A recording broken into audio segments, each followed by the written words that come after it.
$35.12, which will be credited against the impact fees owed on the project when the building permits are picked up.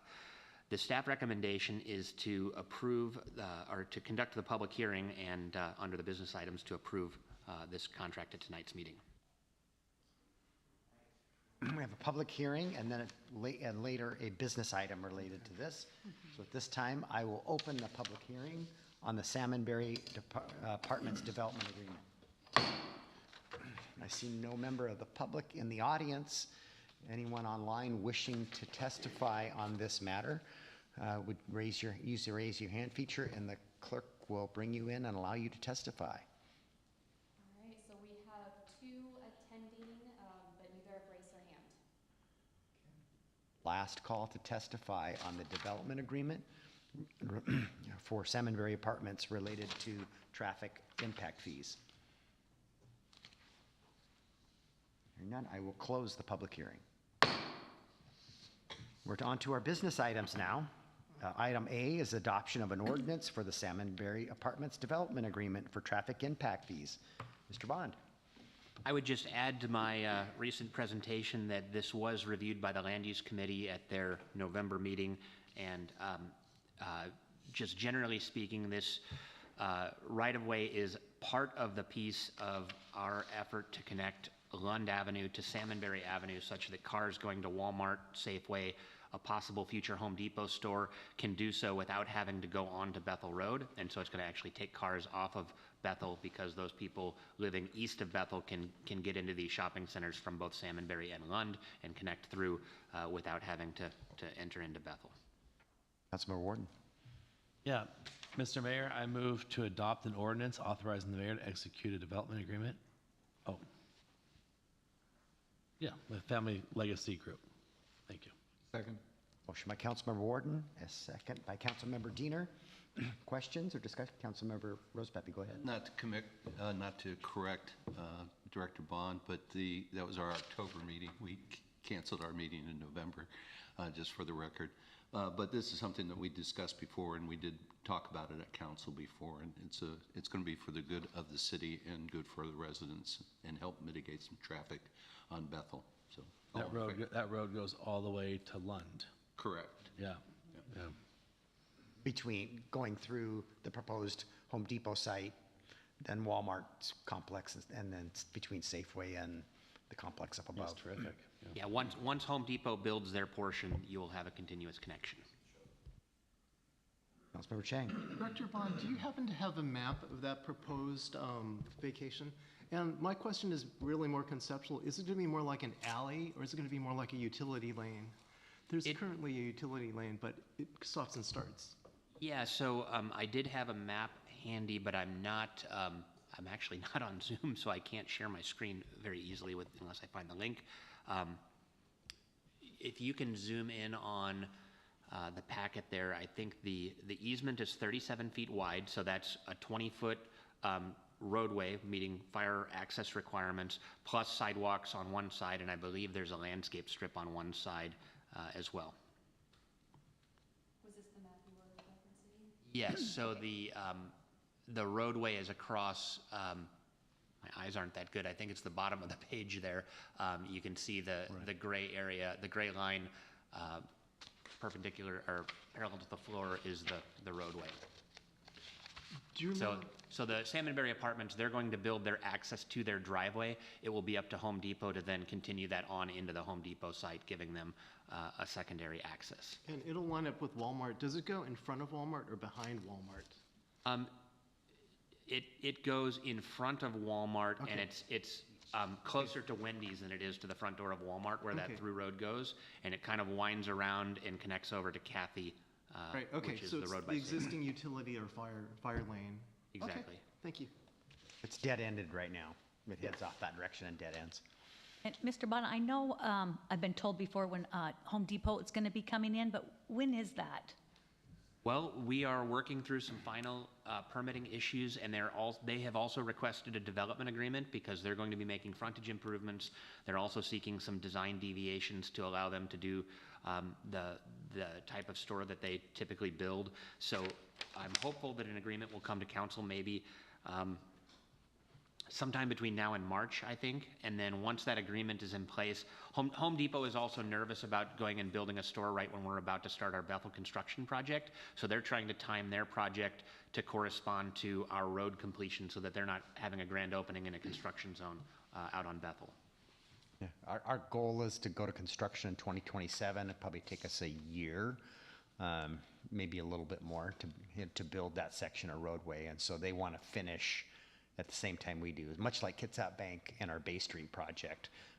They don't want to, if they broke ground now, they'd have a ribbon cutting about the time we're starting construction on the road right in front of their store. Did you have a question? Go ahead. To put it kind of how Fred, you might be able, similarity is Home Depot in Silverdale.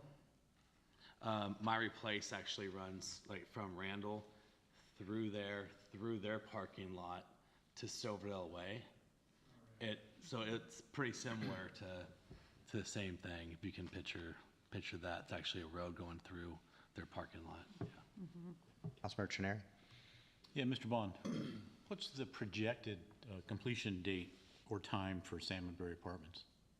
So the developer of Salmonberry Apartments is the same as the Blueberry Apartment project, which is wrapping up now. I think that project probably is going to be occupied maybe Q1, at the end of Q1 next year. They intend to move their operation over to this site when they finish the buildings at the Blueberry Apartments just down the road. So I think next spring they should be breaking ground. And then 18 months maybe to construct. Okay, thank you. Any further questions? All right, you'll be voting on the adoption of an ordinance for the Salmonberry Apartments Development Agreement for traffic impact fees. All in favor, please say aye. Aye. Is there anyone opposed? The ordinance passes unanimously. We're at item B, adoption of an ordinance amending the 2023-2024 biennial budget, including adopted salary table. Mr. Crocker, this is you. Thank you, Mayor, Council. The City of Port Orchard's biennial budget for 23-24 is written and adopted to capture revenue and expenses over the period. During the biennial period, changes to the budget in both revenue and expenses need to be recognized by a budget amendment. This includes modifications made during the fiscal period to the salary table, Exhibit A, to the adopted budget. By this ordinance, the council would amend our 23-24 biennial budget as adopted by Ordinance 4622, 1823, 22, 23, 29, 23, 39, 23, 824, and 1224. Again, as we talked previously, I just want to cover a couple things in the staff report that this last budget amendment does.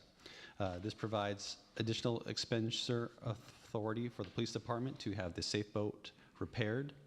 That will be an expense out to our ENRR fund where we'll actually pay for the repairs out of. There'll be roughly a $30,000 reduction in our ending fund balance. In regards to the water operating fund, we talked about well 8 needing a chlorinating equipment, so we've added $95,000 there, some additional tax expenses with the state, as well as some well equipment and repairs that recently we were made aware of. We are paying for those expenses with a modification of $185,000 of interest. So this is interest that we've earned. We typically don't budget interest for these type of events that when we need at the end of the year, we can rely upon interest earnings to adjust for revenue. So there's no impact to our ending fund balance for our water fund. Again, with Fund 500, you'll see revenue coming in to pay for the boat repairs and then expenses going out to pay for the boat repairs.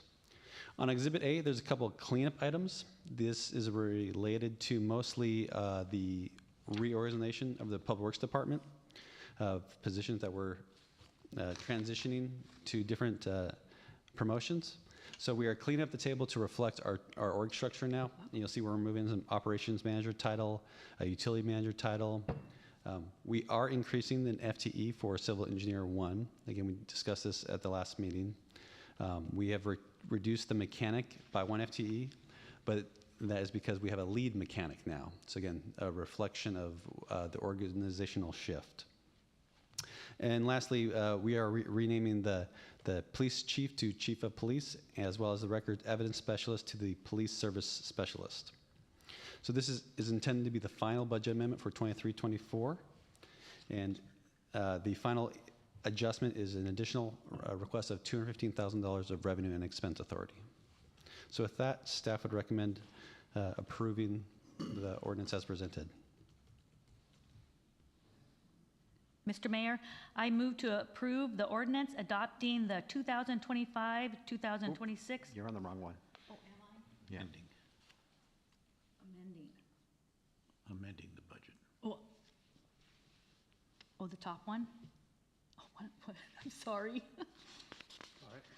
You're You on, have you're it? on the next business item. Go to the, Well, if someone has Back it, to they the can next go. Somebody prepared? Go ahead. Councilmember Rosepepe, go ahead. Mayor, I move to adopt an ordinance amending the 2023-2024 biennial budget for the city of Port Orchard. Any questions or comments? I found it. You found it, right? All right, that's good. Councilor Chang?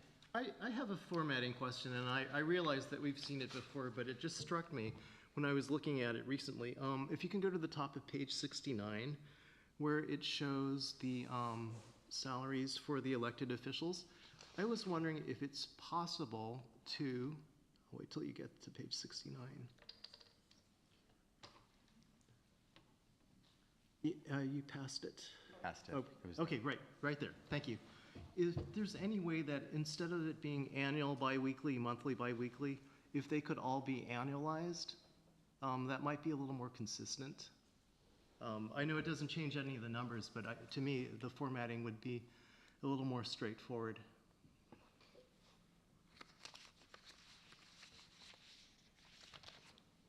I don't know if that's a formatting issue or if that's more of a legislative issue that we'd have to take to the Finance Committee and re-look at the ordinance of how it was originally adopted.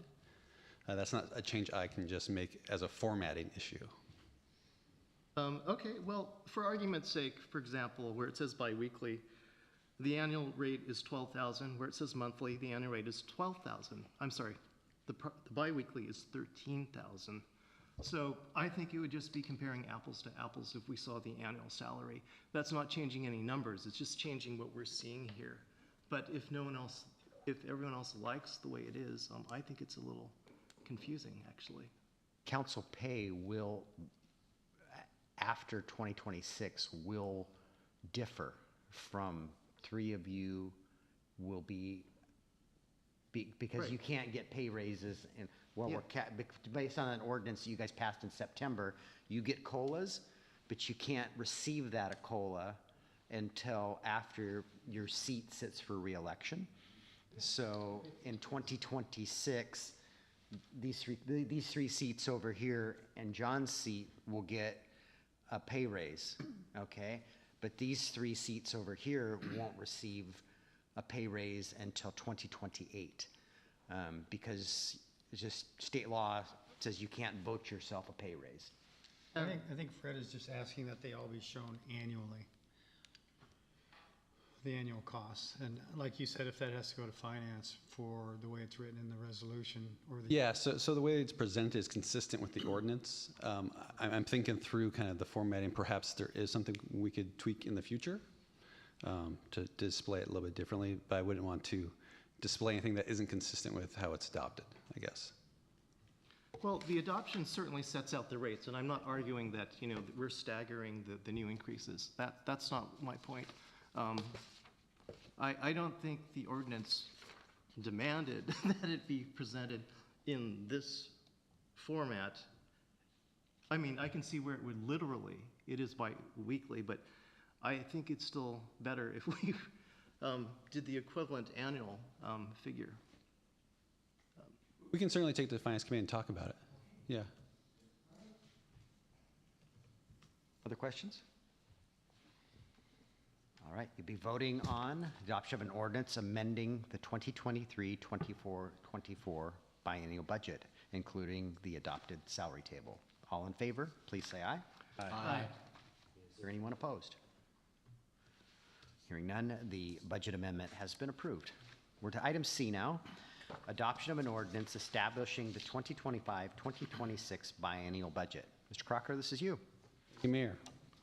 The Mayor of Port Orchard, in conjunction with staff, have prepared and placed on file with the Clerk's Office prior to October 1st, 2024, the proposed preliminary budget with estimates of monies required to meet the public expense, bond retirement interest, reserve funds, and expenses of the government of the city for the biennial period ending December 31st, 2026. The Finance Committee and council members have met to study the proposed budget and held budget interviews with the mayor and department heads. Input was sought from the full council on the proposed budget during multiple meetings, including October 15th, with further discussion and consideration on October 22nd, October 30th, and November 12th and 19th. Public hearings were duly noticed, seeking public input on the proposed and final budget on October 22nd and November 12th. The 25-26 biennial budget does not exceed the lawful limit of taxation allowed by law to be levied on the properties within the city of Port Orchard for the proposed and described 25-26 biennial budget. And the estimated expenditures in each fund are all necessary to carry out the work of the government during the biennial period. The 25-26 budget reflects department heads' requests, mayor priorities, and the input of citizen comment, finance committee, and city council input modifications. So with that, this is the final act to adopt our 25-26 biennial budget. With that, the finance committee, staff would recommend approval of this ordinance. All right, I think Councilmember Fenton has this one teed up. Yes. Mr. Mayor, I move to approve an ordinance adopting the 2025-2026 biannual budget and 2025 salary schedule. I'll second it. Got a motion by Councilmember Fenton, a second by Councilmember Terneri. Any questions about, I know you guys have been talking at length about this for months, but go ahead, Councilmember Dean. Just my compliments to the Finance Committee and to staff for doing a great job. So thank you. As always, it's very well done, presented, and professional. This was probably the most, I didn't know it was, the most difficult budget for us to balance and bring before you during my 9 years as a mayor. We got there. Councilmember Rose Pepe. Just out of curiosity, I know we've had numerous public hearings and we've had numerous discussions, council and department heads. And again, I'd echo what Councilman Diener said, that, hats off to everybody for their work. Have we seen received any public comments on the budget? I mean, afterwards? Okay. I was just curious. Okay. All right. It takes them 2 years sometimes. Touche. All right. Are there other comments or questions? All right, you'll be voting on establishing the 2025-2026 biennial budget. All in favor, please say aye. Aye. Is there anyone opposed? Hearing none, the budget passes unanimously. We're at item D, adoption of an ordinance of the City of Port Orchard relating to project permit procedures and timelines, amending numerous sections of our code that I'm not going to read. And this is you, Mr. Bond. Yes, good evening. Before the City Council is an ordinance amending numerous sections of the Port Orchard Municipal Code Title 20 to implement Senate Bill 5290 passed by the legislature in 2023. Senate Bill 5290 takes effect on January 1st, 2025, or goes into effect on January 1st, 2025, and the city is required to update its code by the end of this year to comply with state law. The largest change being implemented is moving from the current state-imposed time limit of 120 days for all permit approvals to a 3-tier framework whereby permits must be approved in 65, 100, or 170 days depending on project complexity. The law also imposes requirements that the city partially refund permit fees if we fail to meet the permitting timelines. However, the law does provide the city with the ability to select 3 actions from a menu of options to avoid being subject to permit refunds. The city is amending multiple sections of code to ensure that it will not be required to refund permit fees in the event that it exceeds these timelines. We've also included in our budget money for on-call services, which is one of the tools that we can use to avoid having to pay refunds. The staff recommendation is to approve an ordinance amending multiple sections of Title 20 for consistency with Senate Bill 5290. Boy, go one of you. All 3 of you raised your hand. Go ahead. I've done one. All right. I move to adopt an ordinance amending Port Orchard Municipal Code 2020, 2022, 2024, 2025, 2050, 2086, 2088, 2096, 2127, 2132, and 2200 as presented. Second. Motion by Councilmember Chang, a second by Councilmember Diener. Do you have any questions of Mr. Bond? Go ahead. No, just to comment that, Nick's been working, his staff has been working these, and this was brought to land use, what this would do to conform to state law. And actually, it should, if I'm wrong, Nick, please correct me, but I believe it should help our processing of permits. That should be hopefully will be positive for both the staff and our customers. It's the law. We have to comply. I remain optimistic. Yeah, there's a lot of debate on that. I think that a lot of cities think they're going to be having to issue a lot more permit denials, just denying the permit because they're out of time. But we'll have to wait and see how things unfold. Councilmember Diener, you have a comment?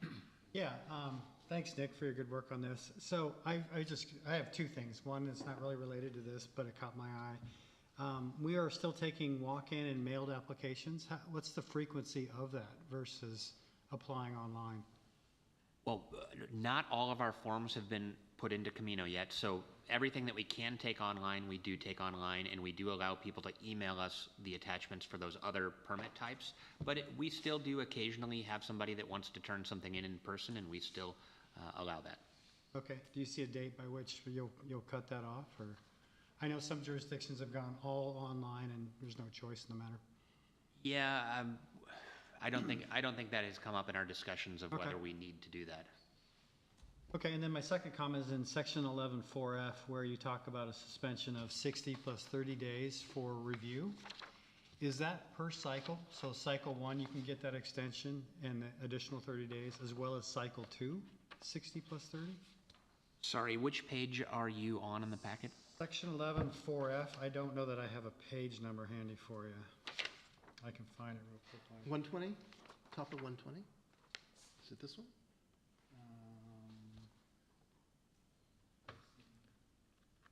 Yeah, top of 120, right. Thanks, Fred.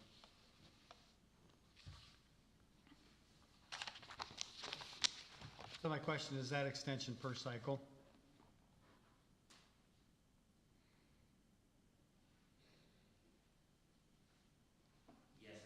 I believe that would be per cycle.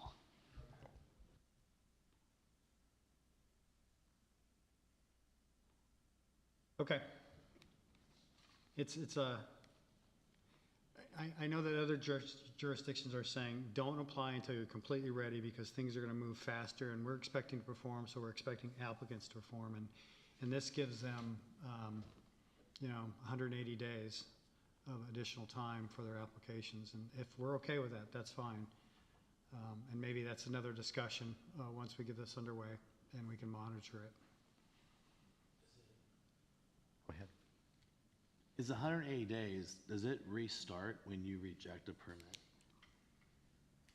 So the 120 days is the total time while the permit is in our court to review. So it does not reset when they resubmit something. We just resume counting once. I think there's a 14-day period. Once something comes in that we have time to check it and make sure that they've submitted what they were supposed to, then the clock resumes where we left off and we continue until we have to ask them for more information or until we approve or deny the permit. Other questions? Right, you'd be voting on the ordinance that relating to permit project time, procedures, and amending numerous sections of our code related to those timelines and procedures. All in favor, please say aye. Aye. Aye. Anyone opposed? Hearing none, the ordinance passes. We're to item E, which is adoption of an ordinance amending section 10.12.500 of Port Orchard Municipal Code pertaining to parking of oversized vehicles in city lots 1, 2, and 10, and certain parking lots serving public parks. Ms. Archer, are you taking this one? I am, yes, thank you. Mayor, council members, before you this evening is an ordinance amending section 10.12.500 of the Port Orchard Municipal Code pertaining to parking and stopping of vehicles. This ordinance in particular focuses on a prohibition of the parking of oversized vehicles in certain lots that are owned and operated by the city due to difficulties with navigating and utilizing oversized vehicles in those lots. Primarily keeping those vehicles within the boundaries of an individual space, meaning that oversized vehicles often occupy more than one space, making the facility not usable for the general public. That being the impetus for this, the council has been discussing this ordinance at a previous council meeting, or we tabled it from that previous council meeting, but at a workshop, we discussed this at length. And in response to comments from council at that meeting, the ordinance has been modified from the version you saw at the workshop in one significant way. So the ordinance now would refer to this prohibition applying to city lots 1 to 10, as well as lots that currently serve Paul Powers Park, Van Zee Park, and Rockwell Pocket Park. And the parking lots for those 3 parks, as well as the parking lots that serve, or that are lots 1, 2, and 10, are found in Port Orchard Municipal Code 10.12.500. So these are the rules that specifically apply just to the parking of vehicles in those lots. These regulations do not apply to the parks themselves, so camping in parks, use of the parks. This is specific to the parking lots, thus why the code had language with regards to the lots that serve those 3 parks. This code would allow our parking officials to enforce the oversized prohibition upon adoption of the ordinance in these lots. If you need a reminder as to which lots those are, I believe there is a map. Maybe there's not, but we could pull up a map for you if you'd like. I can describe them. Lots yeah. 1 and 2 are on the waterfront. Right. Lots 3 are on McCormick Village Drive on the east side of the village. Lot 10, you mean? Or Lot 10, I'm sorry. Yeah, that's Lot 10. And then Ms. Archer already described the parks that have parking lots that have this language in them. Yep. And so with that, I'm happy to stand for any questions with regards to the ordinance. Yeah. Councilmember Diener?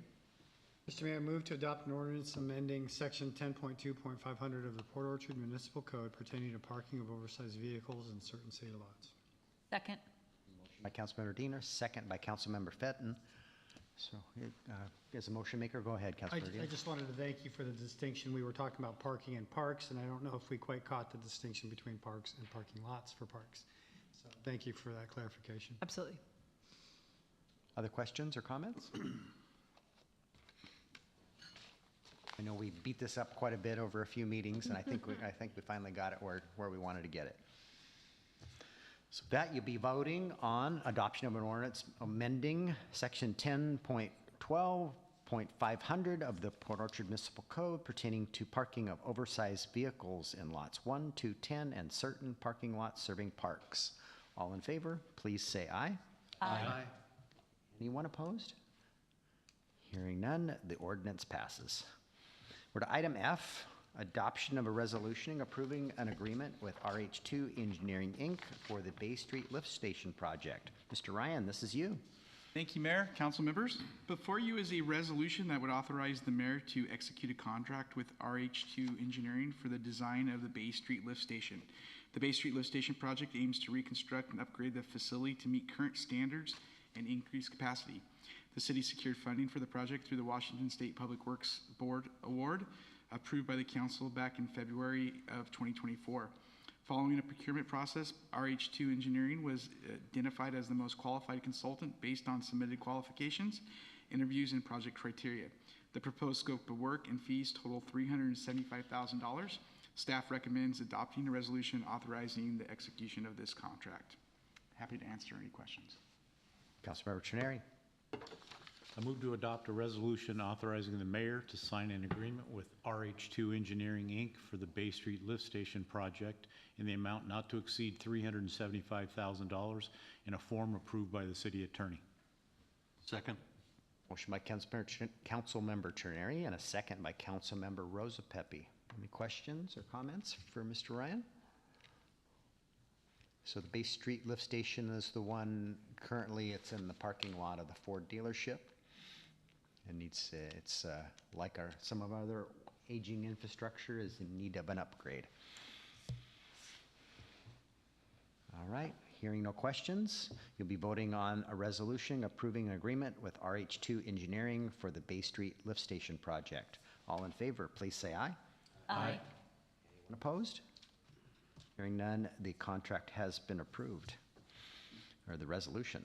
We're to item G, approval of amendment number 5 to contract number 052-19 with attorney Thomas Poors for water rights legal services. Mr. Ryan, it's you again. Thank you. So before you is a resolution that would extend the contract with Thomas Poors. He is our legal representative for the Foster Water Rights project we've been working on. In a few weeks, on December 17th, Mr. Poors will be in front of the entire council giving an overview of the Foster, where we're at currently, and our just a look ahead as we enter our draft mitigation and proposal. Next steps is we'll be looking to start negotiations with the local tribes and the Department of Ecology. So the city has been using the specialized legal representation since 2019. Again, this is the Washington State Supreme Court decision in Foster versus the Department of Ecology pertaining to our water rights. The city is looking to extend this through December of 2026, increasing the budget by $25,000, bringing the total not to exceed amount to $172,500. I'm happy to answer any questions. Mr. Warden, go ahead.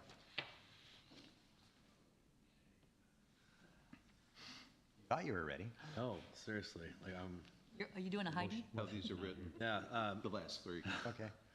go ahead, whoever's next, I apologize. I Councilor just pulled a Roosevelt, Heidi go on ahead. me. Mayor, I recommend approval authorizing the mayor to execute amendment number 5 to contract number 052-19 with the law office Thomas M. Ports for the water rights legal services. I hope I read the right one. You did. There you go. There's a second. All right, motion by Councilmember Rosepepe, second by Councilmember Diener. I saw a preview and a presentation. When's that council going to get that presentation? We could provide it ahead of time, if that would be, No. I'm sorry, When- December 17th. December 17th, you'll be getting a high-level overview of the Foster process, because I know some of you guys, this is a little bit foreign to you. This has been going on for, it feels like an eternity, but we are getting close, at least by the meeting I had earlier this week. So you guys will get a briefing on that and where we're at in this process and what next steps are. So Will that presentation begin with how the Foster Yes. became? Okay. yes, All right. yes. Goes way back. Goes back a little while. Yes, it does. And we're lucky, yeah, I guess we should feel lucky. This has been going on forever, that we're one of a handful of communities that were allowed to participate in this pilot program. So if this is easier, I feel sorry for the folks that are following behind us that aren't part of this pilot, because this has been painful. It's been an ongoing Yes, sir. pilot program. Did we apply to be participants in it, or? Yes, because we had pending water rights. Yeah, so so it was legislative action, actually. Go ahead, Dennis. So we're one of 5 agencies that were selected to participate in the pilot. It's, yeah, through action of the legislature that we got that distinction. So a couple of communities have gotten their water rights and finished the process, and we're hopefully nearing the end. So further questions or comments? All right, you'll be voting on amendment number 5 to contract number 052-19 with attorney Thomas Poors for water rights legal services. All in favor, please say aye. Aye. Anyone opposed? Hearing none, the contract amendment has been approved. We're to item H now, approval of amendment number 2 to contract number 003-22 with Consor North America for on-call modeling update services for the city's sewer system. Mr. Ryan, this is you again. Thank you again. So this next item is for the sewer on-call with Consor.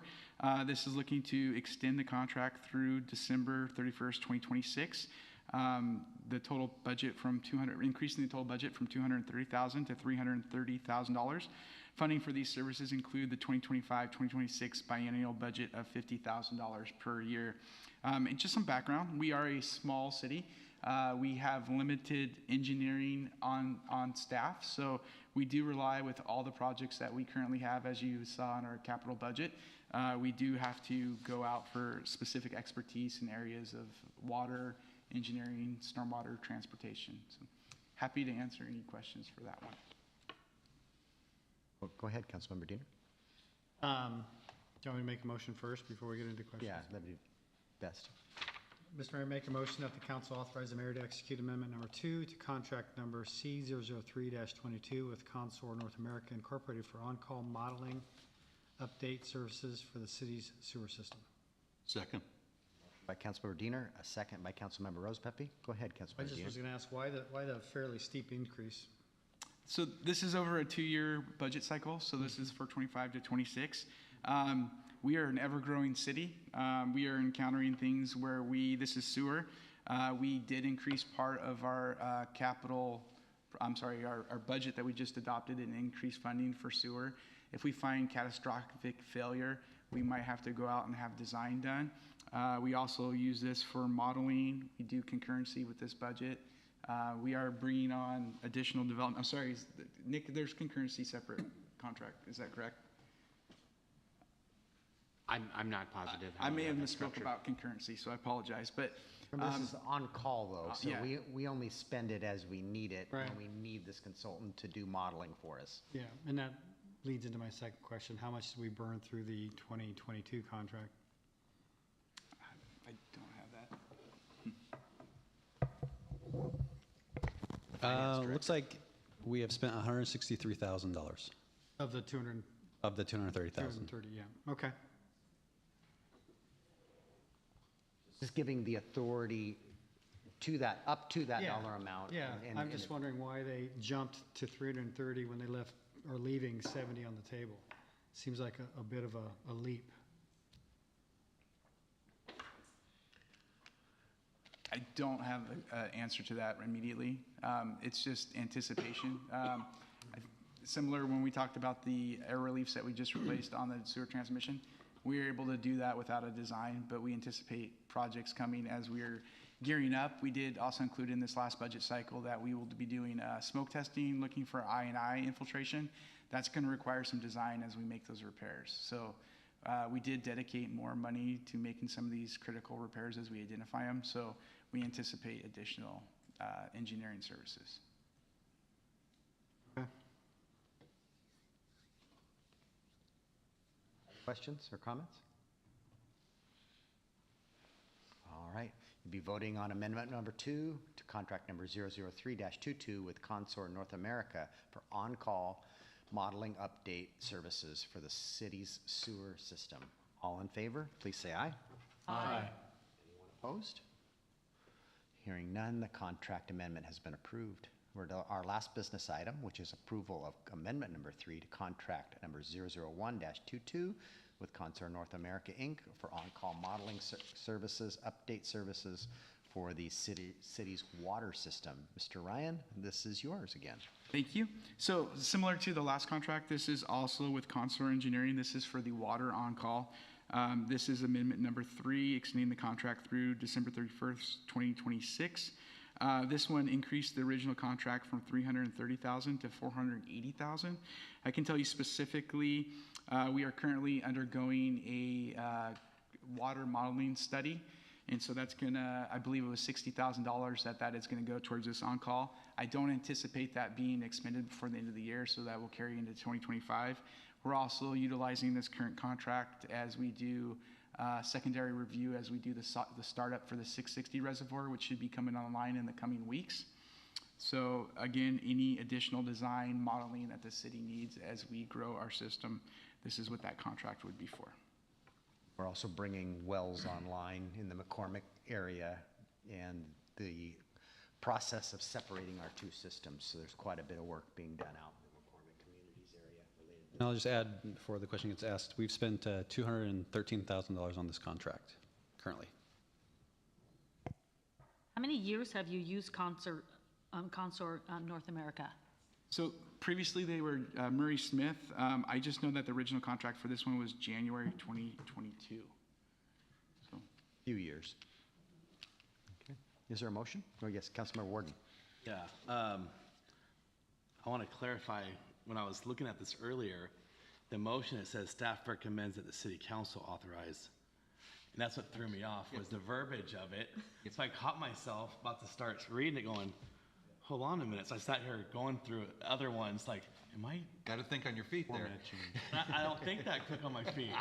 It was, yes. So I make a motion to authorize the mayor to execute amendment number 3, contract number C00-22 with Consort North America, Inc.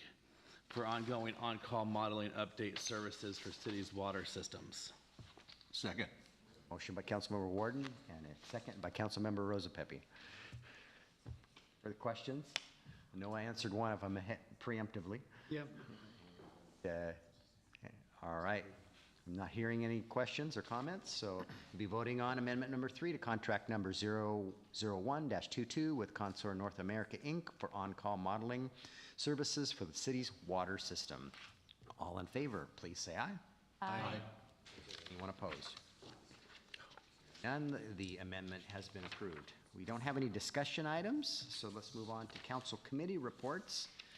Economic Development and Tourism. I see you have a next meeting in December 9th. Did you meet in November? Okay, all right, that's why I can't remember it. Utilities, next meeting is January 14th. Correct. Did you have a November meeting? No, you did not. Finance has only been meeting about the budget. I don't think they had a meeting other than the budget meetings. So Transportation met this evening. So Councilmember Diener. Yeah, bear with me. We had a pretty big data dump this afternoon, and so feel free, anybody, to correct me if I'm wrong. So the first thing we talked about were some updates on some projects. So Sydney Road was the first project we talked about, and that section of road south of the Berry Lake intersection. So that's the Sydney Road non-motorized improvements. Recall last week we were advised that we got a grant of about $400,000, or exactly $400,000 somewhere. So kudos to staff, Chris, for that. And we're going to be contributing $75,000 of local design money for that as well. The estimated cost for the whole project is about $2 million. So then we talked about Tremont phases 2 and 3. There's a late start on that project due to unforeseen circumstances. So there'll be more subcontractor work than principal work on that because of those circumstances, but the schedule is on track so far. We talked about the Pottery speed limit today, and as if you've driven that, you'll notice that it staggers up and down, up and down. And so we had a conversation about when can we seek a consistent, probably 25 miles per hour along Pottery. And I think at the conclusion of the Pottery Road improvements and coordination with the county, we'll be able to see a 25 mile an hour speed limit posted consistently throughout Pottery. So the next project was that we talked about was really where we did most of our discussion, and that's the Bay Street reconstruction project, road reconstruction project. And so I'm just going to go over a bunch of bullet points that I wrote down. We're looking at a 20 mile an hour speed limit through town. We're looking at working on the utilities and the road work all at the same time. We're looking at a newly raised road. I think everybody's aware of these things. And that's to help with, surcharging and flooding events and things like that.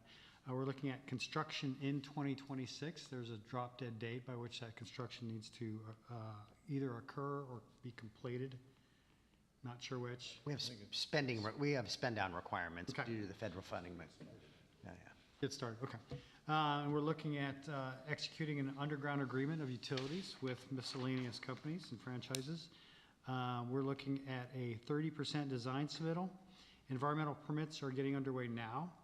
And we spent a lot of time talking about the road and some of the traffic calming measures. One of the things that I've learned today was that when we are done with that project, we will, the state will own curb to curb, but we will be responsible for beyond that. So, Which is, good. That's the current condition also. oh, that's the current condition. Okay, I was not aware of that. I thought the entire right-of-way was theirs, but, okay. So I learned something again just now. We talked about traffic calming, and so there's a number of ways to do that. There's raised intersections, there's raised crosswalks, there's traffic medians. And we, while we like the idea of perhaps a raised intersection, and that helps with ADA transit across those intersections, it's also the most expensive option. And so we're not necessarily looking at a raised intersection, but also maybe instead a raised crosswalk.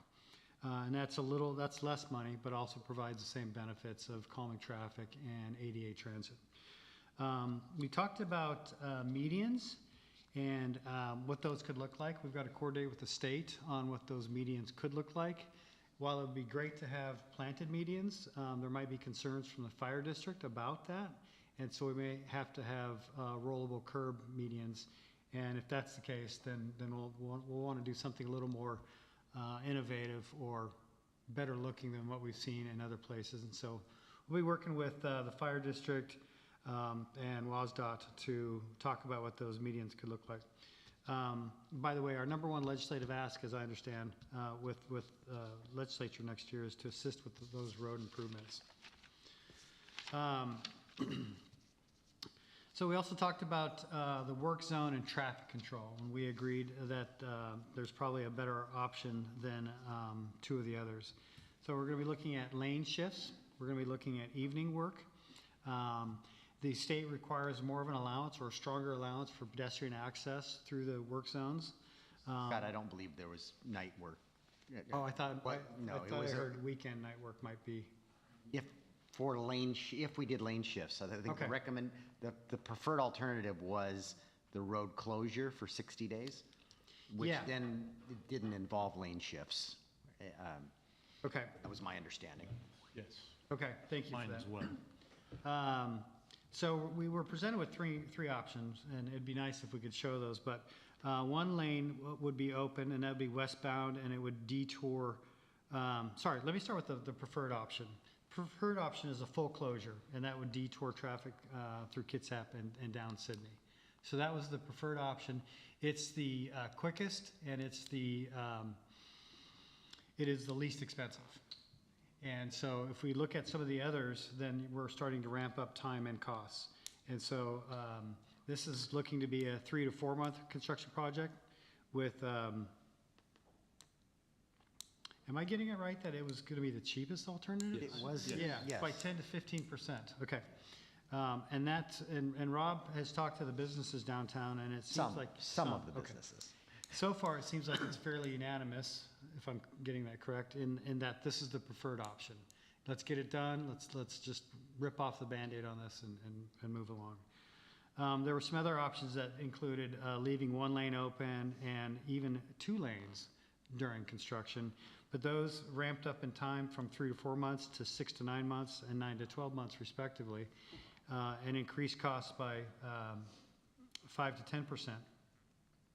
Or would only decrease costs by 5 to 10% with the one lane open. So correct me if I'm incorrect in any of those notes. So that it had, the preferred alternative had a 4 to 6 month timeline with a 60-day road closure. The next alternative was a 6 to 9 month construction window. And the third alternative, which would be keeping the road open when flagging, with a 12 to 14 month construction, and it was considerably more expensive. Yes, sir.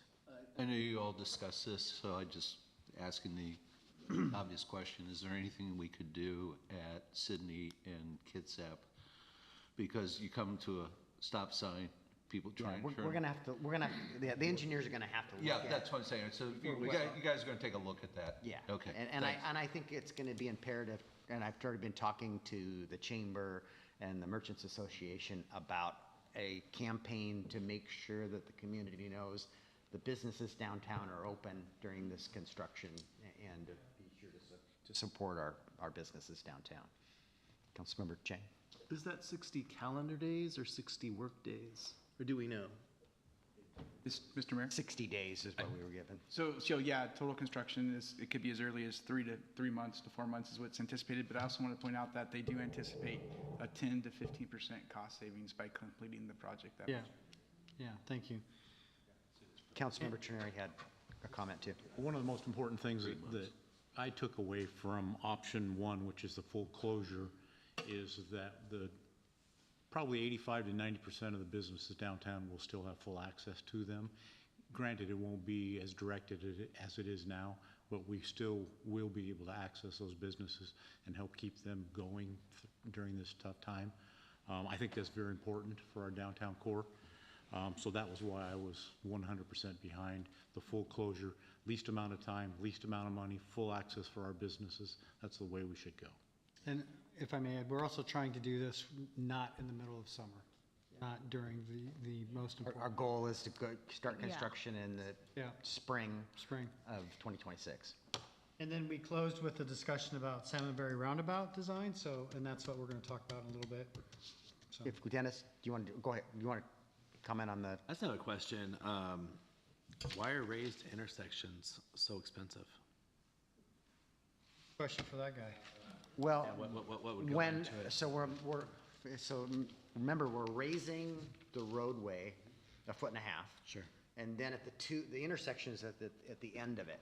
And so then if we raise that table even higher, we have to, now the street beyond that, we have to, it affects the slope and the sidewalks and where it's coming into the other roadway. So now we're dealing We'll be with, above the sidewalks.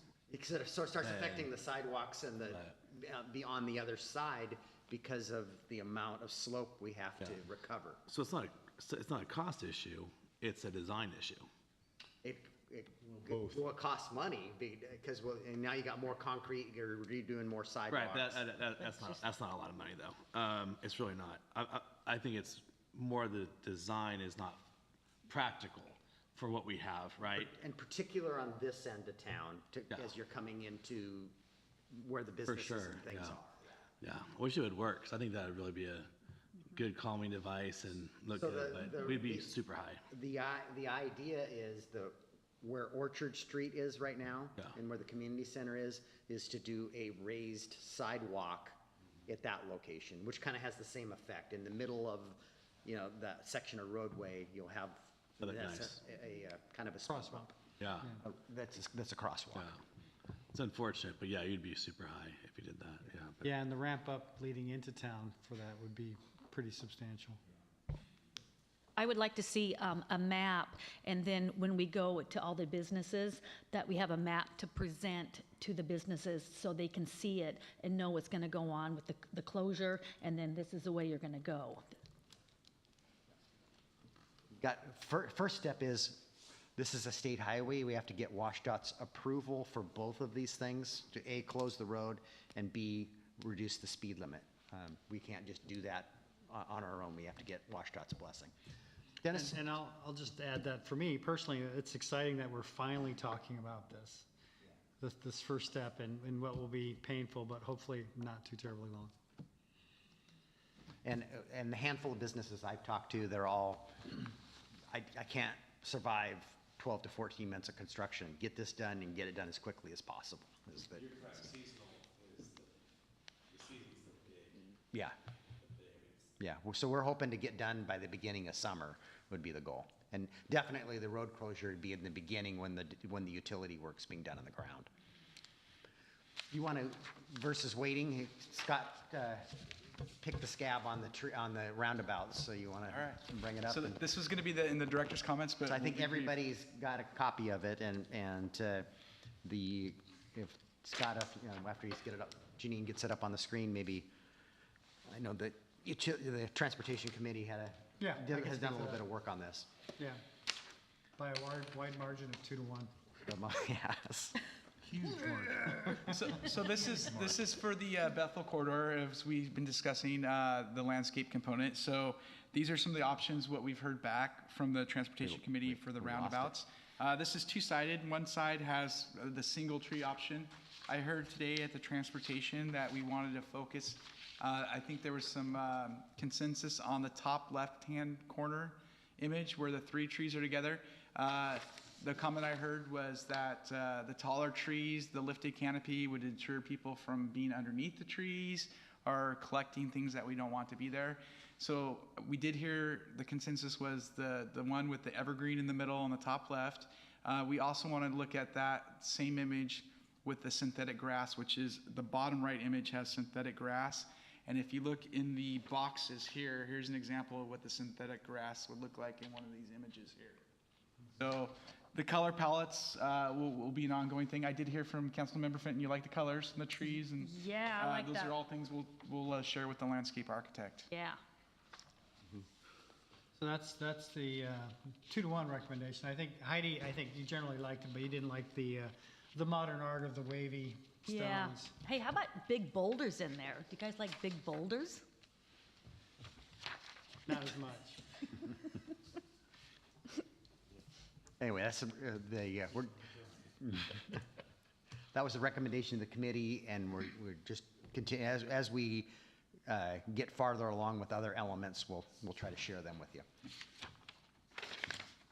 These are the 2 roundabouts, one at Salmonberry and one at Blueberry. Oh, are they gonna be exactly the same? Not exactly the same, but very similar, I believe. Don't we get a vote again? Well, if we could maybe mix it up, I think that would be great. I don't think they'll be exact, because there was 2 different rendering. They can There was put different. 3 different ones. The palettes could be different of the plantings. The trees. plantings, yeah. I'm Okay. sorry, so are you guys recommending the synthetic turf, or which one? Yes. Yeah. Oh. We'll get more of a detailed concept, but we'll look at both. That's feedback we heard. Maintenance concern was something we heard from council with what it would take to maintain these roundabouts. So it doesn't have to be mowed. It's easily cleaned. The rain does a nice job of cleaning it up, and synthetic turf has come a long way. It's actively used in some very professional settings. Is it just synthetic with trees or a little bit of, So you know? it's like the circle in the bottom right corner.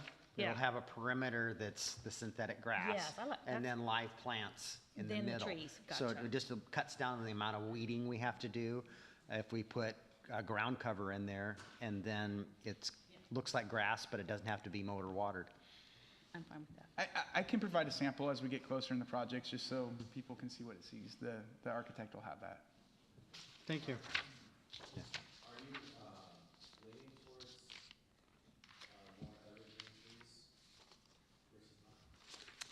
The comment that we heard today was A drawing on it has an evergreen and then some coniferous trees also in it, the top left corner.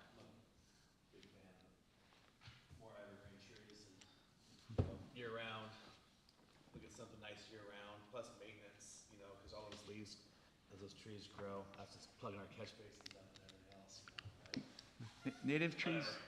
Native trees are a preference in the operations group, so. Yep. I think the western redbud doesn't unloose the leaves. All right, I think we've beat this to death. Those come in plastic. That ends your report? That ends the report. Thank you for your patience. Okay, land use. We're not meeting in December, it'll be January. Our Okay. next meeting will be January. All right, I know that lodging tax has been working hard, but Mr. Morrissey's out on vacation, so I'm certain we'll hear back from him soon. And sewer advisory, did you guys, February. meeting in We did- February? We did meet and recommend approval of the budget. The budget came forward. Okay, on to, I think it's the mayor's report next, isn't it? Yes, it is. Got a couple things. One, last week I had a meeting on the Gorse project, was pretty exciting. And I was, with other electeds, I was pleased to see that the project scope looked at Highway 16 all the way to the Sedgwick interchange. Now, whether or not they're gonna get our compact roundabouts when they do Gorst or not, but they're actually looking at, you know, traffic projections all the way to Sedgwick and the impacts to there. And then there was locations on the other side of Gorst, but I wasn't as concerned about that as on the Bremerton side as I was when I saw on the Port Orchard side. Anderson Hill Road, looking at that, and so anyway, I was really excited to see the interchange on highways at Sedgwick and as part of the scope of the Gorst project. All right, and Janine, if you could share that other image. I know you're aware that we've been in discussions with WashDOT, which is our agent to our federal partners on the Bay Street pedestrian path project. WashDOT now has our funding plan and this rendering, which shows the phasing of this project. As we know, this project has gone up significantly in cost. We can't afford to build it all at once. So phase one that we're proposing would take us from the current West Bay to the point, Mitchell Point. And so we're seeking the approval from WashDOT and then our federal partners to phase this project now. And then subsequently, after we've built phase one, so we've got a permit, because remember the shoreline regulations have changed since we've started this project, so we need to permit this phase of it, which will probably take us a couple of years to do, and then hopefully go to construction thereafter, after the designs and the permits are in hand. As you know, the budget you guys approved earlier tonight proposes that we remove the overwater structure. Once we get our approvals, then we can ask for permission to remove those structures as part of our permitting process and to hopefully bank that mitigation. So that's an important next step after we get the approval to phase the project. Do you have a question? Well, yeah, I noticed that on the Public Works website, they've got projects listed, Bay Street West. Could we land a page for this project on Public Works and just show all publicly available documents, catalog, sort those, and just get that information out there that we know We've is just publicly got available? permission in the last couple of days to share this rendering. And so I think we can get this on the website, you know, at least this information. This is about all we have at this point, because this is the packet for it. And Well, you might want to include the project background, how we came to be, you know, the original. I thought there was. There is a page. Is there a page? I But didn't see it. it could probably include this. Yeah, Okay, but this could all be added to that page. Okay, I didn't see it, but that's great. Well, that's another story. It's there, or it has been there. Okay. We can look for it later. But anyway, it's an exciting first step. They Yeah. finally have the package. We're able to start.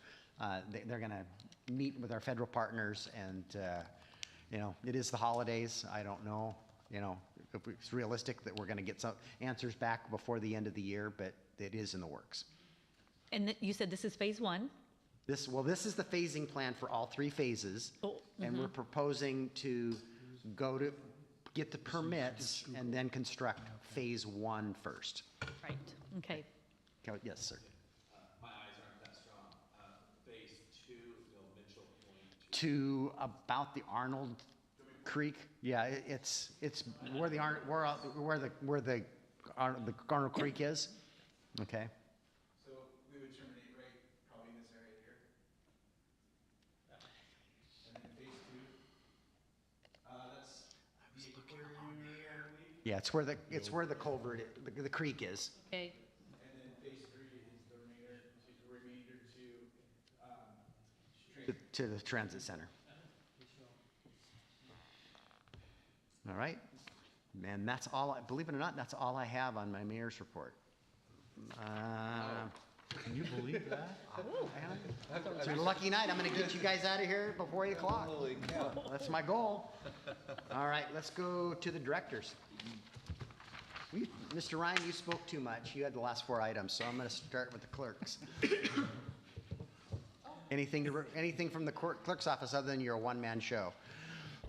One clerk I do show. have just a couple quick things. So the two documents, the one that Mayor Potonsu and Mr. Ryan presented tonight, I'll be adding those to the agenda packet tomorrow. So they'll be available on the website if you want to view them as part of the packet. We can do that with our new Peak system, which is amazing. As a reminder, the AWC City Action Days is coming up in February. If you are interested in going, let Brandy or I know. It's 2 days. If you want a hotel room for that night, let us know. The city does cover it. And I think it's February, I'll have to double check the dates, but I'll be sending out a reminder notice. And then I heard there is, And I think, Janine, if I could just talk, Yeah. that particular, it's about the legislative session. We'll have some legislators come in. It unfortunately, it used to be held at the Red Lion, and that's been sold, and I think it's being torn down actually, and it needed to be. Which is very near the state capitol. And now the conference is being held over at St. Martin's College, which isn't conducive as going to the capitol. I highly recommend the conference piece of it. You know, you have a chance to network with your peers and get information. The last day of it is going up on the hill, and I think I'm going to advocate that you can go do that, but I think it's much more effective what we did when we had that reception with our delegation, and I'm going to talk to Josh about putting that on again. So if you register for that, I wouldn't be as concerned about the going up on the hill piece of it, because we're going to tackle that in a different manner with our delegation. So, go ahead, Janine. and then I believe it was Councilmember Rosa Pepe who brought this to our attention, but there's a Chamber Green Drinks event next week. So if anybody is attending, please let us know. So, okay, thank you. So we can go ahead and do our required quorum noticing. And other than that, I think all I have is just a reminder, because we won't have a council meeting, is December 7th is the Holiday on the Bay event where the city and POBSA have been working together. And I think it's going to be a fantastic event. So yeah, I would love to see everybody down there. That's Freeze all I up have. and looking good, and they're putting lights on it every day. Janine, there's the ribbon cutting for the Pacific Building on Mile Hill Road. And I don't know if there's a number of others going to that. We got invites, I believe, to our. Yes. Is that Chambers you're talking about? No, No, it's the shelter December on Mile 6th Hill. noon. And so if you're, Rescue mission? yeah, if you intend to, let the clerk know if you want to attend that, because she also would need to notice that, if more than 3 of you go. I'll be attending, but in a county capacity. Yeah, but Okay. you're still a council member. Still so- council. Yeah. Okay. I'll probably go. Fred, you going? Yeah. Jay? I'll be going. I'll be going. So we Okay. need to notice that one also. Perfect. And then also, Charlotte Garrido is having a going away kind of event up at the administration building. I don't know if as many people here are So far, interested. 2. So far, Just for just you and I. Okay. Yeah, and me. Oh, you? 3. 3. Okay. Okay. But if anybody does decide to, tomorrow figure out that they want to go, let us know. But yeah, I think 2 so far, so we would need 4 to do a quorum. 3, okay. Janine, do you remember, is there an event on December 5th? That is, yes, that is the KRCC legislative reception. And I do know, I think we have 6 council members that are attending that. So we have the quorum notice already, so we definitely will be posting that, and everyone's been registered. That's at Gold Mountain, right? I believe so. I can That's at double check, Kitsap but I believe so. Golf and Country Club, I believe. Yeah. Yeah. Yeah. Yeah, we were at Gold Mountain last year. Yeah, okay. Okay. Yeah, and I was going. All right. Deputy Chief Brandon. All we really have coming up is the 7th is the 20th anniversary for Shop with a Cop in Kitsap County. And then the 8th, we're doing one specifically for Port Orchard. Since the 7th, we're doing the celebration. We don't get to attend to that, so we started doing one on the 8th also so that we here in Port Orchard could also attend it. So Walmart sponsors it, so it's a great program. But it's the 20th year, so it's exciting news for us. And otherwise, looking forward to get the boat back on the water. Ms. Lund, you got anything? Keeping you guys on your toes over there. It's the sun. My big announcement is Happy Thanksgiving, enjoy your family, and we'll see you in December. Thank you, you too. Thank you. All right. Ms. Archer?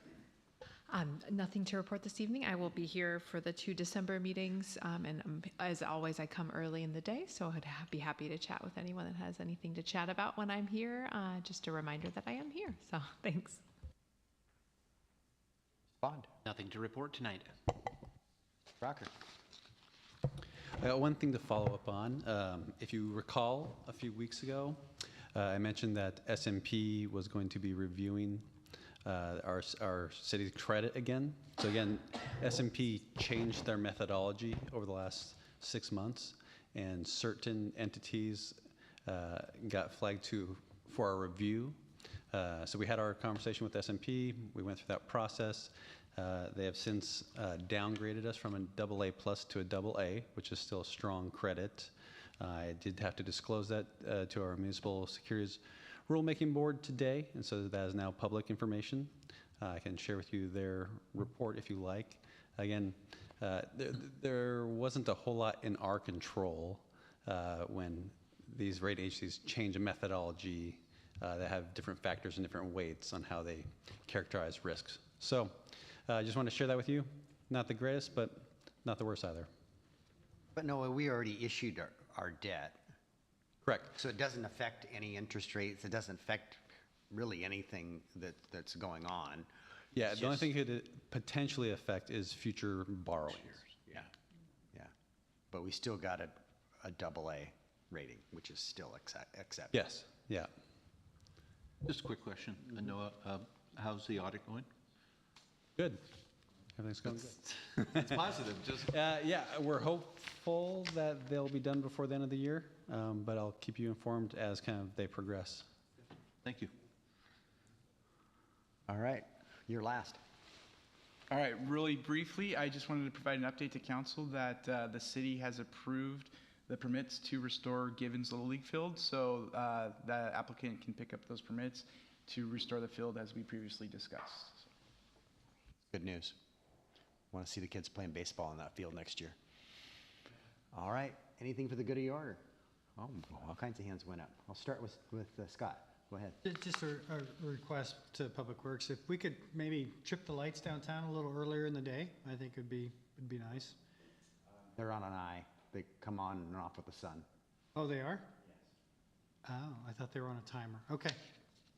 It is what it is. Councilor Chang? I have 2 items. The first, I was confronted by a resident about the Tremont and Pottery intersection. I'm looking at Mount Food. And she walks a lot, and she said she was almost run over since she's a pedestrian. So the question is, how can we go about getting the pedestrian orange flags for the crossings, probably at Pottery and Tremont East? She would be happy to have those flags to just, I guess, get cars' attention since they're probably looking at the left, and if she comes from the right, I could see where she would be defensive. The second item is, as you know, the city was incorporated in 1890, and next year is the 135th anniversary. So I was wondering, is there any interest in maybe after the September meeting, we just invite all the former council members and former mayors as, you know, just a minor celebration, the 135th anniversary. Maybe someone could donate a cake. I don't know. As you know, there are at least 3 existing mayors prior to Rob, and several council members are still alive and around. So September? Fun. I believe it's September 10th, but I think that Janine or Brandy would probably know the date better than I would.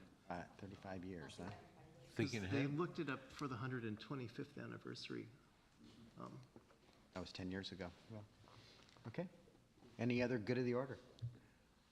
Yes. I know that the county auditor had put this out publicly, but also want to say thanks to everybody who voted in this year's election, and I hope that the trend continues to people voting in next year.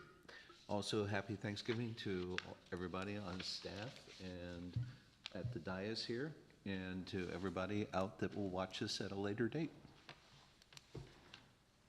I Take from second this that. side of the room? All right. Yeah, happy Happy Thanksgiving. All right, Thanksgiving, meeting is yeah. adjourned. Happy Thanksgiving? Oh, it's already cut off. Oh, I know the name, but I don't know if I've ever met him. He was like there. Dan Pine or- Really? He was on the other side of the city in Tremont. He's still alive. Huh, how old is he? He must be way up there, huh? Oh, I know. I want to make sure you do. And Geiger's still alive. He's about 100.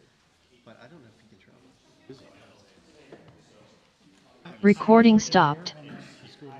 Yeah, we were arguing it should be on the sidebar. Well, the side looks like future projects maybe, and then this is like current ones. I just was going through and I'm like, I'm not seeing it myself. Yeah. And then all of a sudden I went down, I'm like, oh, there it is. Well, I had to Google outside the city website to find it. I went to it, and then you just, if you hit, Yeah. like, Sunworks projects, and then I was kind of like, oh, what's, I'm like, no. there it is. Yeah, that's what I saw And too. September 15th is the Oh, the anniversary? creation. So September 15th.